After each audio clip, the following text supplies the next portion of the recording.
at graphing the cosecant and secant curves here in section 4.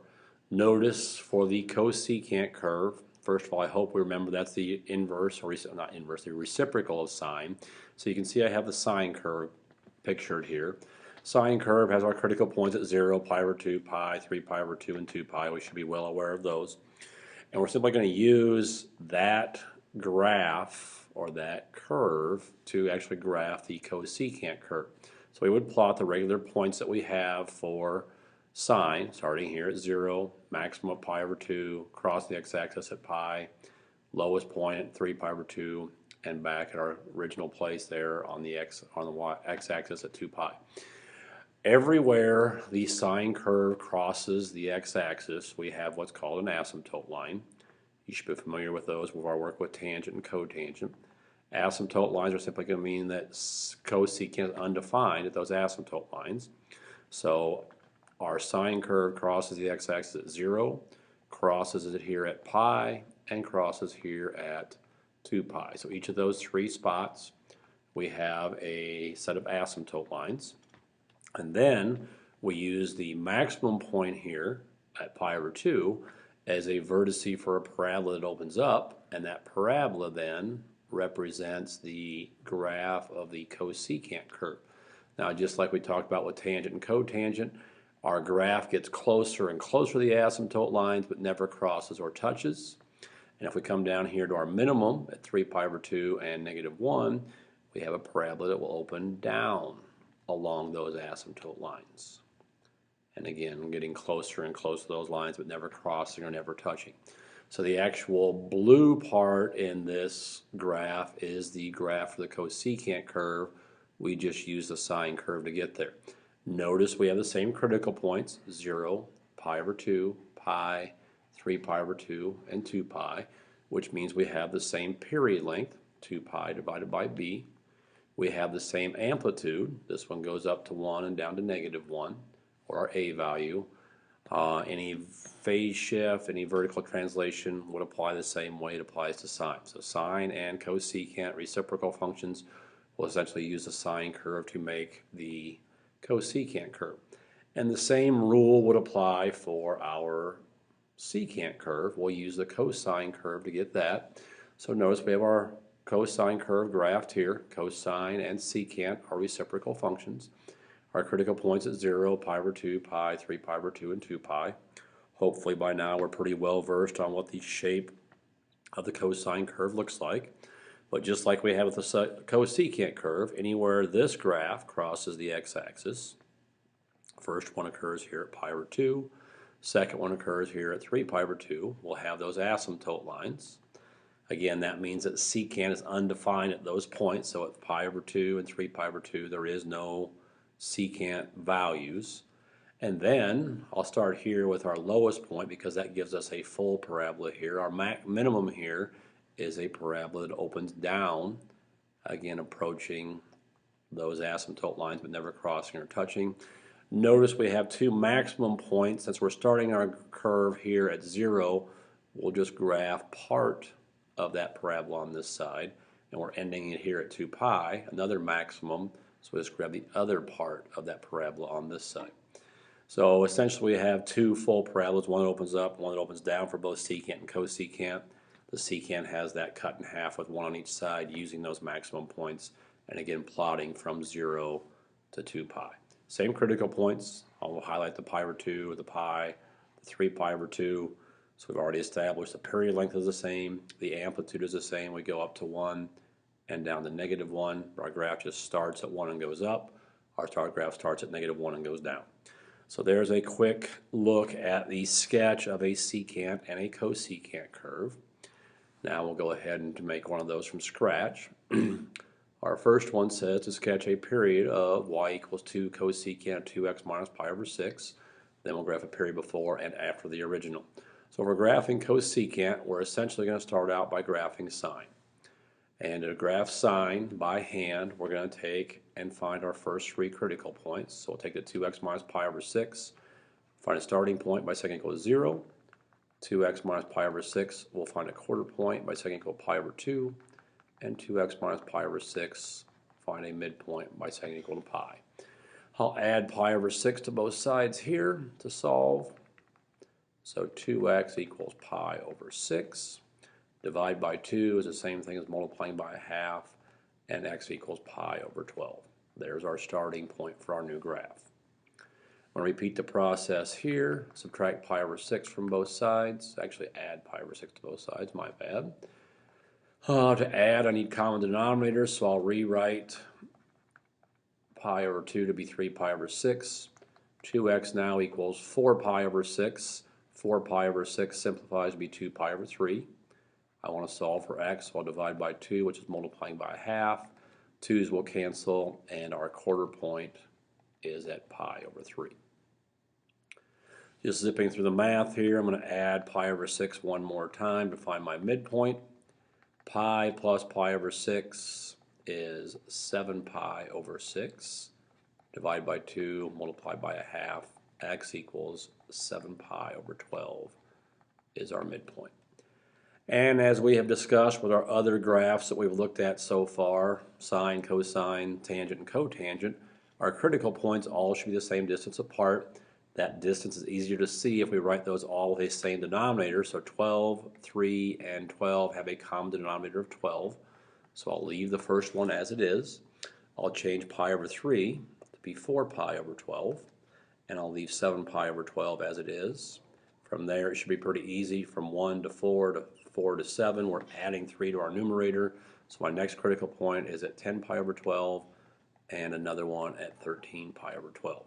So we'll start there with our 1 period. I'm going to put those points on my x and y axis. I'll probably go down right down the middle here. Let's try that again, see if we can get a little bit straighter. And we'll go all the way across here. Oh, I have pi over 12, 4 pi over 12, which I'll simplify to be pi over 3, 7 pi over 12, 10 pi over 12, which I'll simplify to be 5 pi over 6, and 13 pi over 12 for my first period. Now I'm going to scroll back up here just to take a quick peek at a couple things. Number 1, I'm graphing the sine curve, and number 2, my amplitude is 2. So I'm going to mark that on my graph going up to 2 and down to -2. And we're graphing sine, so I'm going to plot my points for the sine. We start here at pi over 12. We go up, come back down, hit the bottom, and back up. Guys, now rather than connect the sine curve, I don't actually want to graph the sine curve, I just need the points. I'm actually graphing cosecant back here. So cosecant, I use that points. If you recall what I just talked about earlier, anywhere the graph crosses the x-axis for sine, we have an asymptote line. So I have an asymptote line here at pi over 12. Going straight down. I have another one here at 7 pi over 12. And I have another one yet at 13 pi over 12. Notice that vertice sticks out kind of like a sore thumb there.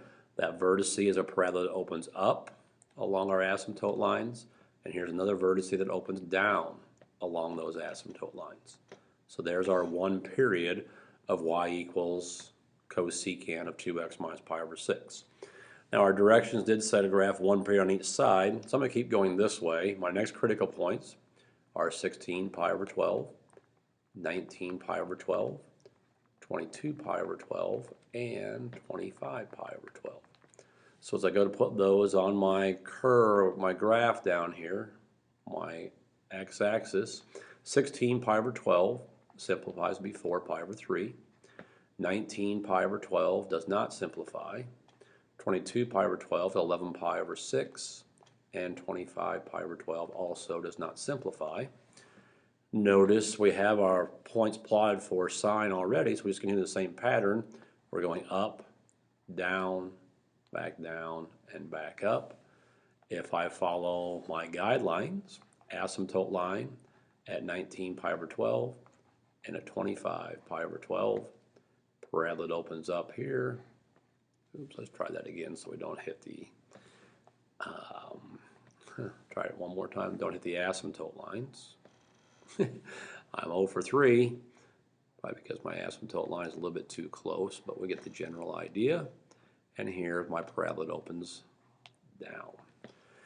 And we want to period on the other side, so if I subtract 3 from my numerator, I have negative 2 pi over 12, negative 5 pi over 12, negative 8 pi over 12, and negative 11 pi over 12. So putting those on my coordinate plane, negative 2 pi over 12 is negative pi over 6. Negative 5 pi over 12 isn't going to change. Negative 8 pi over 12 is negative 2 pi over 3. And negative 11 pi over 12 also is not going to change. I can just continue on with my sine curve, so we're going down, back up, here, and here. Asymptote lines that are crossing of the x-axis.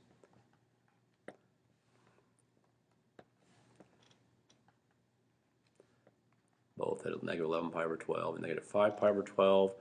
This parabola is a maximum, so it opens up. This one's a minimum, so it opens down. So we've graphed one period on each side. So there's our first look at graphing cosecant from scratch, amplitude change, a shifting right or left, and our asymptote lines there. Oh, let's go ahead and start over again here then. We have graph two periods of y equals negative 2 plus 1/2 times the secant of 2x plus pi over 3. Oh, this is our vertical translation. We'll just ignore that for now and plot our graph, but it does bring up a great point to make. I'll make it now and also make it when we graph this. But we always make our asymptote lines before we apply this vertical translation. Notice that negative 2 is completely away from our function as far as a product is concerned. So we make our asymptote lines before we make a vertical translation. Once we have our asymptote lines, then we can go ahead and shift our vertices up or down based on the negative 2 and move from there. So here my argument is 2x plus pi over 3. Find a starting point, we'll set equal to 0. To find a midpoint, we'll set equal to pi, or a quarter point, we'll set equal to pi over 2. And to find a midpoint, we'll set it equal to pi. I'm going to zip a little bit quicker through this. Negative pi over 3, divide by 2, multiplying by 1/2, x equals negative pi over 6 is our starting point. Oh, subtract the pi over 3. I'll run through the fractions here again. Have to have a common denominator, so I have 3 pi over 6 minus 2 pi over 6, or 2x equals 1 pi over 6. Divide by 2, multiply by 1/2. X equals pi over 12 is our quarter point. And we'll subtract pi over 3. 2x equals 2 pi over 3. Divide by 2, multiply by 1/2. The 2's will cross cancel, and we have pi over 3 for our midpoint. So as we've done previously, I have 3 fractions. In this case, I have 3 different denominators. 6, 12, and 3 have a common denominator of 12. So I have negative 2 pi over 12. The pi over 12 can stay, and the pi over 3 will change to be 4 pi over 12. Now we can see we're adding 3 to each of our numerators, so we're going to graph or just add to get our next several points. And since I want 2 periods up here, I'm going to go ahead and list all 9 points right off the bat.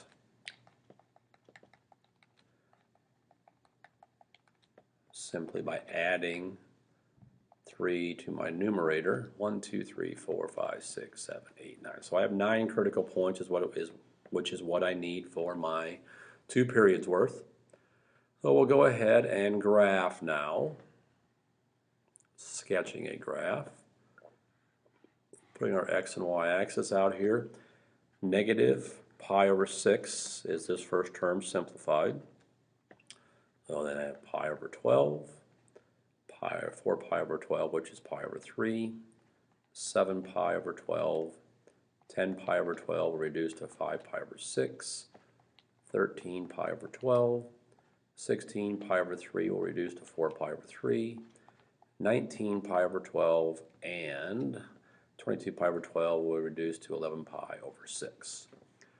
If you noticed earlier, our amplitude here is 1/2. So again, I'm ignoring the 2 for right now.